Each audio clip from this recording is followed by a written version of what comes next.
This video will show you how to replace the rear power window motor on a Cadillac CTS. This will be located inside of your rear door. Let's get into it. Just a quick note about doing this job, you will need to have your window in the fully upright position. Okay friend, let's get started on our job. We're removing the door panel. So we're starting up along our door lock knob on the upper outer corner. If you were looking closely at this, you can see that you do have a square locking tab here. I'm using a small angled pick to get inside of this groove. I'll carefully start pulling it out.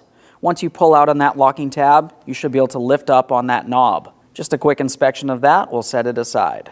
We're making our way down towards the inside door handle next. We're going to remove this plastic panel. To remove this, I'm using a plastic trim tool. I'll just make my way right along the front area here. I'm going to start prying it away. Now, as I start prying it away, I'm going to have to pull on that handle. We'll give this a wiggle. It should want to break free. We can rotate it and slide it out of place. Just a quick inspection of that panel, of course, and we'll set that aside for now. Now let's move down towards our grab handle. Looking in and behind this area, you can see that we have an oval port. It has a cover. This actually has 4 locking tabs. It's fairly easy to pry out of place. We're just going to use our pocket screwdriver. You can see those locking tabs. We'll set that aside. With that cover out of the way, as you look inside this area, you're going to find that you have 2 Phillips head screws. Let's remove the pair. Use our Phillips head for this. Just going to use a magnet to take hold of that. Now we'll continue on with our plastic trim tool. We're going to go in between the door panel and the door and start separating it. I'm making my way down from one side along the bottom. We'll continue on pulling it away. But up along the top, you're going to find that the panel actually has to be lifted up to be removed. Let's use our trim tool here, make our way in between. There we are.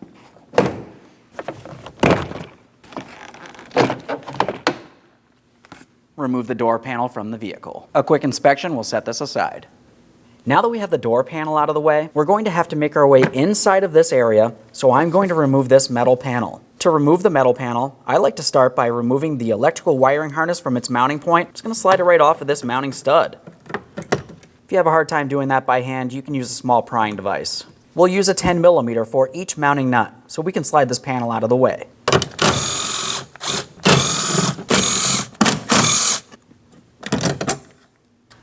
Continuing on, we're going to be removing a portion of our vapor barrier. We have to make our way inside of this area. So with that said, as we look through the clear vapor barrier, you can see the adhesive. It's butyl tape, and it's going to be extremely sticky. Just keep that in mind. Don't get it on your skin or your clothing. We're going to, of course, be reusing this, so we don't want to cause any damage. Just start pulling it away.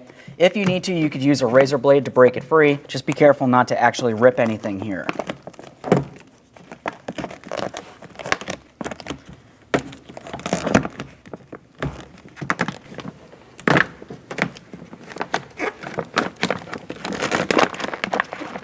Before we go any further inside of the door, we need to make sure we hold up our window glass in some way. Now, there's specialty tools you can use for this. Otherwise, you can just use some masking tape, whatever's easiest for you. Whatever you do, just make sure you're as safe as possible. I'm going to apply several strips of tape here. Tape is clearly a lot cheaper than glass in the end.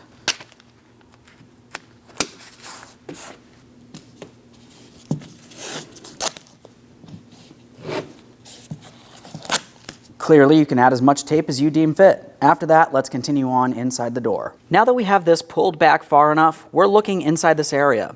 I can see a portion of my window motor. We're going to disconnect the electrical connector. It has a locking tab. I find this to be easiest to disconnect using a small pocket screwdriver. So with that said, I'm making my way just underneath this area. I'm going to wedge it in, and then I'm going to dislodge this. There's my small locking tab. Of course, a quick inspection for corrosion, and we'll set that aside. So up along the top area here, we're going to have to continue dislodging the vapor barrier. So we'll just pull away on this as necessary. Once again, just be aware of that butyl tape. It's extremely sticky. Once you have that pulled down far enough, we're going to be looking inside of each of these 2 oval ports. There's one here and one over on the other side. As far as these 2 10mm mounting nuts, you only need to loosen them enough that we can remove the regulator from the glass.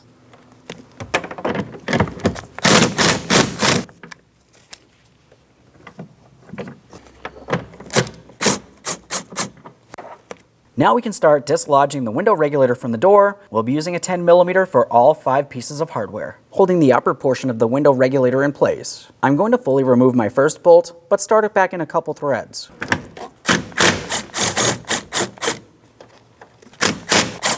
Let's pause up here. We're making our way down towards the bottom of the door. So as we make our way down here, we can see our next two pieces of hardware. Clearly, we have to dislodge the vapor barrier from this area as well.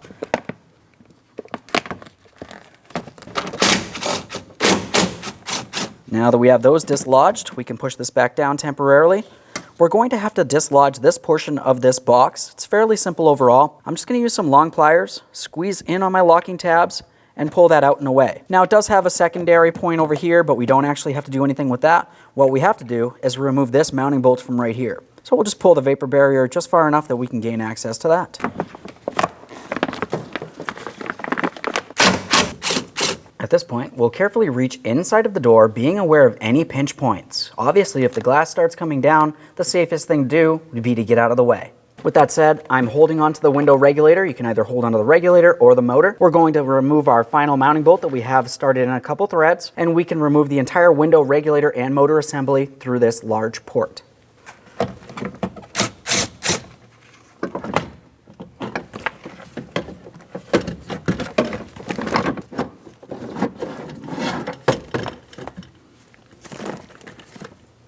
There it is, friend.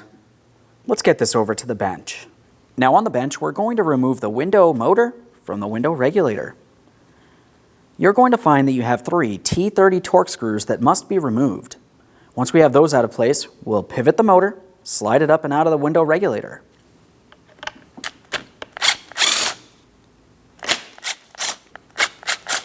Now, as I mentioned, we're holding onto the window regulator, we'll hold onto the motor, we're going to pivot this clockwise, slide it out and away, and lift it up.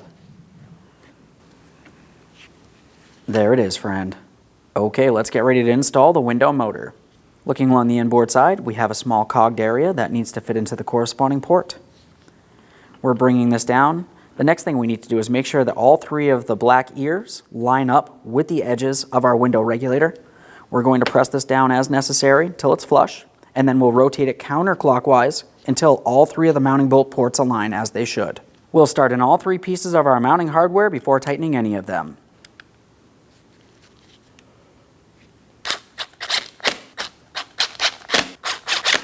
Let's get this over to the vehicle.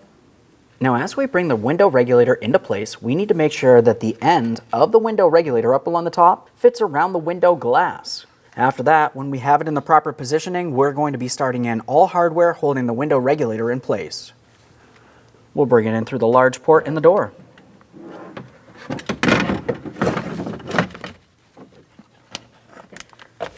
Now I'm looking up in this area. I need to make sure it aligns with the window glass as I mentioned. We can see that I have my glass in between that window regulator. This looks perfect. Let's continue on to the mounting hardware.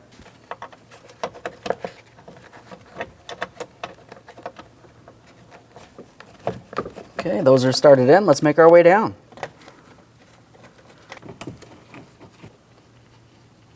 Okay, they're all started in. Let's go ahead and snug them up. Since we're down bottom, we might as well just start there. Make our way up to the middle. And of course, up to the top.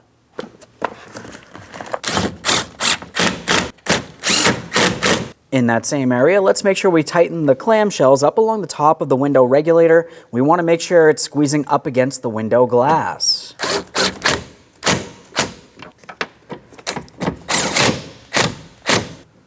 Let's make sure we reconnect our electrical connector next. We're just going to line that up with the window motor. Press it in, listen for an audible click, give it a tug, make sure it's secured in place. Make our way up along this area. We're going to resecure this plastic box in place. There we are, and it's secure. Just one last quick inspection while we're in this area, and we can reinstall our vapor barrier. This looks good. So we'll just start getting this in place. Now, of course, you can see where all of that sticky butyl tape was located previously. That's where I'm attempting to line it with now. We want to try to press this back into the original position. You can see that there are a few mounting studs.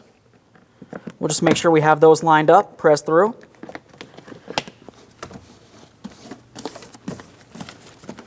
Just make sure it's stuck all the way around. Let's get this metal panel in place. We're sliding it over all 4 of our mounting studs. When you do have it in place, start on all 4 of your 10mm headed mounting nuts. After they're all started on, snug them up.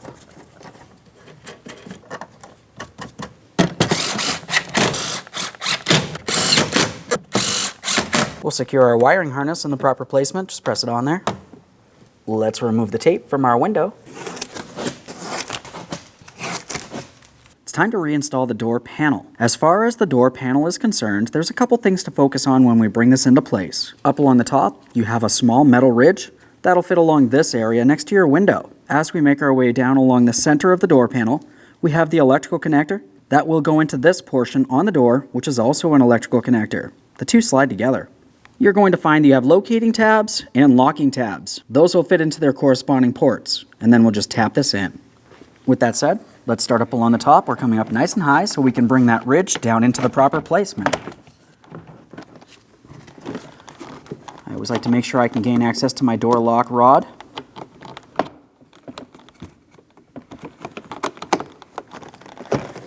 We're just going to tap this down. We'll take a quick peek in this area. We need to make sure that everything's aligned, and then we're going to press it in towards the door just as I mentioned. Okay, everything looks like it's aligned, so I'm going to start pressing this in. This is feeling good. A couple light taps here. Let's go all the way around the door, and of course double check to make sure it's properly secured in place. With the door panel properly pressed in place, let's look just underneath our grab handle. We need to install our 2 Phillips head screws and then install the protective panel. The screws are the same. You don't have to worry about mixing them up. Start them in, snug them up.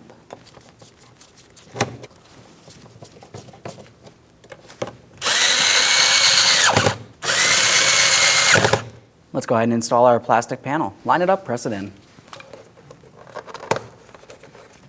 We'll make our way towards the inside door handle. Let's install our trim panel. We're bringing the handle through the slot on the trim panel there. Let's press it in towards the door panel. There we are. Listen for an audible click from that. Make sure it's secured in place. Now it's time for the door lock knob. We have it in the unlocked position. We're going to align it with our door lock rod. Start sliding it down. Now as we slide it down, it can only go so far while it's in the locked position. With it being rested in this position, press in the lock. Go ahead and test that door lock real quick, leaving it in the unlocked position. Now that we have everything back together, let's make sure we test the functionality. We have the key in the on position. We'll make sure the window goes down and back up.